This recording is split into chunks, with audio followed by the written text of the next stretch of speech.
Let me introduce my guest real quick, beginning from my immediate right. I have to hold a pen to know which side is my right.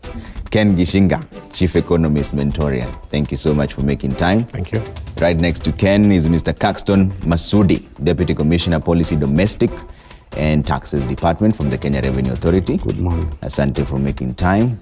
And then we have Alex Gingo, Senior Manager, EY Tax Department. Thank you for coming as well. And last but not least, we have Henry Kabogo, Chair, Water Bottlers Association of Kenya. Let's start with the quick front page of the Daily Nation, of the Standard rather. Tricks that the broke state is using to stay afloat. Let's just get very quick reactions on this. And Caxton, I'll start with you. So what they're saying here, the tricks broke state is using to stay afloat is one, from withdrawing money illegally from the national kitty, to disobeying court orders on taxes and refusing to implement projects approved by Parliament. The government is sinking to new debts in a desperate attempt to keep the cash flowing. For the first time in the country's history, Treasury is consistently revising the budget through supplementary votes to make up for revenue deficit that keeps growing by the second. The Kenya Revenue Authority is always the first one on the firing line for not getting the revenue collection targets. Is that the reason why we're living beyond our means? Well, first I want to say that it's not true that Kenya Revenue Authority has not always been meeting their targets. Actually, for this year, we have planned to meet our targets. And we have put in place various measures to ensure that every shilling that is taxed outside there gets into the kitty. And this is part of, as part of our strategies, we have laid down measures to ensure that people are facilitated to pay their taxes. Yeah. We have made sure that they understand and appreciate their obligations. And we have also made plans to go for those who are not paying their taxes. So through enforcement measures. Okay. Ken, what do you think about this? Where did we go wrong? Why are we running on empty as a country? Well, thank you, Trevor. I think the biggest challenge we have with our economy is we have a cash flow crisis. If you look at the two main avenues in which cash enters the economy, either through fiscal policy, government spending, or through monetary policy, banks lending, we are not seeing that happening enough. So we've seen businesses are beginning to struggle because they don't get enough cash flow for their businesses, which means they can't service their business needs. And obviously, they won't be able to raise the necessary taxes from those businesses. So I've always pointed out, one of the challenges of austerity measures is it reduces the business viability of the economy. And it reduces the taxes that KRA can collect from those businesses. So I think this is a fruition of that policy. And I think what I've always urged is we need to have a stimulus measures. We need to get businesses back into production. Only then can businesses be able to meet the revenues, make the revenues that KRA needs to These continue. stimulus measures that you're talking about, is the lifting of the interest rate cap one of them? That is indeed one of them, and I was happy the government made that measure. But still, it's still early days, but we expect banks to start lending, and not just lending, but lending to entrepreneurs, because at the end of the day, it's entrepreneurs who make jobs. This whole idea of fallacy of government creates jobs, we need to move away from it. It's actually businessmen who, when they get loans from banks, they're able to open businesses and hire people. So that's one step, but I'd also like to see on the fiscal side, less taxes for businesses like manufacturing right now. I was just about to ask you that. Isn't that counterproductive then? Because there's still some excise duties being put on several business angles. They feel that they're being heavily taxed. Well, they say you can't tax yourself into prosperity. So I've always argued that since the economy is not doing well, let's give manufacturers a break. Let's reduce the tax rate for now until they're back into full production. Then you can restore the traditional regime. A tax break. But right now, as it is, if you're burdening already overburdened manufacturers, it does not make sense. And that's the reason KRA will continue missing its targets until people start getting into the production space. Okay. Alex, what would be the impact of a tax break, like the one Ken is suggesting? A tax break may not work per se, because we have what we call indirect tax and direct tax. So indirect tax is a consumption tax. So when you tax people on indirect taxes like excise, custom, and VAT, the spending will go down. So the impact is the other direct taxes like income tax or corporation tax will also go down. So we need to balance. So if we have a tax break, yes, it can work, but still we miss out on the other taxes. Okay.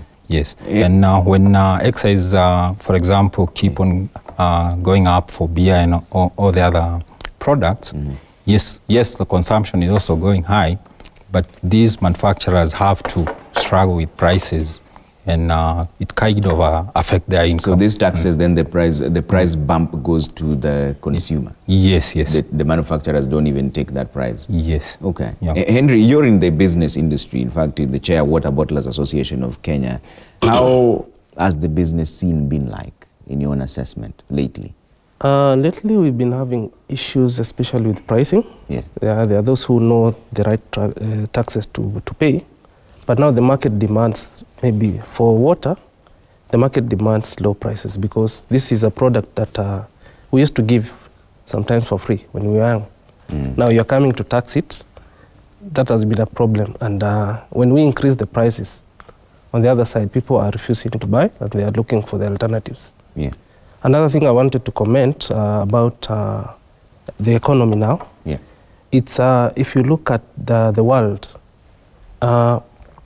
we need to train our people to start exporting so that we can bring money in. Actually, I say we need to start stealing from other nations. If you look at India, China, that's what they do. We need to train our people that you can at least, if you can be able to get $1 from a foreigner, that's a plus to the economy, rather than us depending on imports, because we are wasting our market, and that is a potential we actually have. Okay, just to be clear, when you say stealing, you mean the direct businesses that are legitimate? So that at least you can get $1 from that, from those other nations. The foreigners, okay. Now we're already getting into that discussion of the excise duty, and Caxton, I'll start with you. What is this excise goods management system that has been placed on bottled water, juices, energy drinks, sodas, and other non-alcoholic beverages meant to achieve? Maybe it is important, first of all, we discuss what it is. Yeah. Accessible goods management system is a control system which is meant to ensure that all taxes payable on accessible goods are accounted for. And it involves deployment of equipment on production lines to count products, and also to affix stamps which can later be used for tracking and tracing, which is basically for enforcement purposes outside in the field. As it is today, the biggest question has always been, how does government help the industry deal with illicit trade? Now, this is the response. This is the solution that the government has provided to assist with the fight against illicit trade. As they may confirm, people who manufacture counterfeits sometimes do such a good job that identifying illicit from legitimate products in the market becomes almost impossible. Now, to do this, you need to put a mark, a secure mark, which cannot be copied. And outside there, when enforcement teams go out, they can identify these products easily. And this is what has been happening with all the products that have been under the system since 2013. Okay. On whose cost will this be? When you say deploying equipment to make sure that the stamps to track it sounds good on paper, on whose cost? Well, the way it works is that the law provides that the cost of the system, which is the equipment, the stamps, is paid through the stamp fee payable by the manufacturers and importers. Therefore, they're being taxed more. Well, this is not a tax. It's a cost. So it's just... Yes, it is a cost that it is worth bearing. Doesn't the revenue go back to carry? Does it? It does. Let me bring out the past experiences. Yeah. When we implemented on alcohol, for example, we had 100 and 77 manufacturers. Yeah. And most of those manufacturers were existing basically because they were not paying taxes. Now, when this system was rolled out, the number reduced from 177 to 21 legitimate manufacturers. So all the others could not be in the market because when they pay taxes, they have to compete using other parameters other than who is best in evading tax. Okay. So basically, this system is good for industry as well, but much more important, in that sector, when this system was rolled out, legitimate traders had their sales growing by more than 30%, and our revenue growing by more than 112%. Okay, 112%. But Henry, what is your main concern with this system? Something I won't agree with Bwana Masudi is on the reduction of investors. If we are moving from 171 to 21, and we have about 700 bottlers, what are you telling us? You're telling us you're cutting down on employment, because a number of us are SMEs. We are employing about between 5 and 10. Now, when the target is to remove or reduce the number of traders, that is something I personally do not agree, because there are no employment out there. We need to look on ways to accommodate, and we've been engaging KRA and telling them, I don't want my people to be reduced. That is something we won't agree, and it's not feasible for the country. When you say that, he says that it's for the illegitimate traders, not really the ones who are registered and the ones who are not even paying taxes. Are you advocating that they just stay? Because then that fosters unfair competition. There are those out of the 700 bottlers that you're talking about, there are those who pay taxes, and then there are those who don't. Yes. He says this system will identify those who do not. What's the problem with that? There's no problem with that. But now, if we put in regulation that will be reducing people, that is something we don't agree with. And then if you look at the beer industry, just go to the brands, those wines and spirits. You will see the number of products on the shelves are not Kenyan, are foreign products. So what are you telling the world? You can bring everything here, and then we are killing our people. We are killing the industry. We need to, it's something we need to review very deeply. Okay. Caxton, I'll let you respond to it in just a bit. But Ken, you had mentioned something that you can't tax yourself to prosperity. What do you make of this particular one of the EGMS? Well, let me first commend them by trying to kill illicit brews in the market. But I think anytime you come up with a policy, you need to have a socio-economic assessment of what will be the long-term effects. When I had the statistics that the numbers of bottlers went from 177 to 21, I had the exact same sentiment, meaning what will happen to all these SMEs who are supporting households out there. So when I think of, for example, what happened to Keroche Industries, you know, how the owners were paraded in court, you know, vilified in a way, but these are people who create a lot of employment in Naivasha and town. So he says, yes, it's important we have the right goals, but even how we get to those objectives also matters, because you're carrying the lives of many people.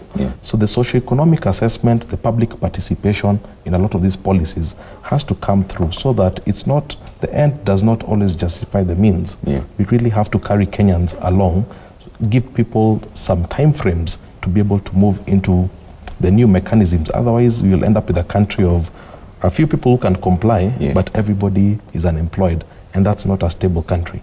Okay. Alex, how would you have suggested this to be implemented from the tax department view?